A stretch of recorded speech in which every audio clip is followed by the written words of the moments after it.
భారతదేశంలో డిమానిటైజేషన్ విధానం దేశ ఆర్థిక వ్యవస్థపై గణనీయమైన ప్రభావాన్ని చూపింది.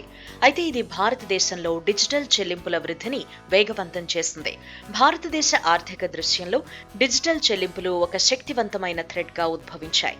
డిమానిటైజేషన్ కు ముందు డిజిటల్ చెల్లింపులు భారతదేశంలోని మొత్తం లావాదేవీలలో కేవలం 30% మాత్రమే ఉండేవి. అయితే ఆ తరువాత సంవత్సరాల్లో ఆ సంఖ్య 80% పెరిగింది. దేశీయంగా డిజిటల్ చెల్లింపుల వృద్ధిలో యూనిఫైడ్ పేమెంట్స్ ఇంటర్ఫేస్ యూపీఐదే ప్రధాన భూమిక అని ఆర్థిక శాఖ సహాయ మంత్రి భగవత్ కె కరాడ్ తెలిపారు. గత ఆర్థిక సంవత్సరంలో చలామణిలో ఉన్న నోట్ల విలువలో వృద్ధి కూడా 7.8% తగ్గేందుకు ఇది దోహదం చేసిందని రాజ్యసభలో తెలిపారు. 2017-18లో యూపీఐ లావాదేవీల సంఖ్య 92 కోట్లు కాగా 2022-23లో 8,375 కోట్లకు పెరిగాయి. లావాదేవీల సంఖ్యాపరంగా వార్షిక వృద్ధి 147% అని కరాడ్ పేర్కొన్నారు. యూపీఐ లావాదేవీల విలువ కూడా 2017-18లోని 1,00,000 కోట్ల నుంచి 168% వృద్ధితో 2022-23లో 139 లక్షల కోట్లకు చేరిందని పేర్కొన్నారు.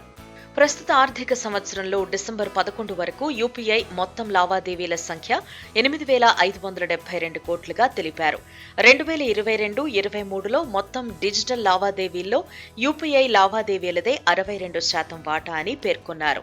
చలామణిలో ఉన్న నోట్ల విలువలో వృద్ధి 2021-22లో 9.9% కాగా 2022-23లో 7.8% తగ్గిందని మంత్రి తెలిపారు.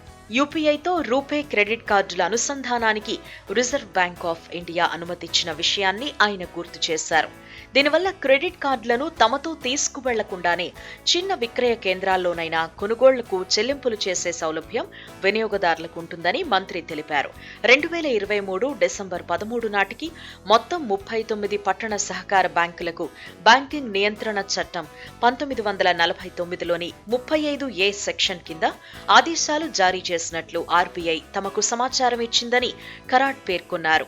గత 9 ఏళ్లలో 57 బ్యాంకులను మూసివేయగా 3 బ్యాంకులను Punjab and Maharashtra cooperative bank, Lakshmi Vilas bank, yes bank ను పునరుద్ధరించినట్లు మంత్రి పేర్కొన్నారు.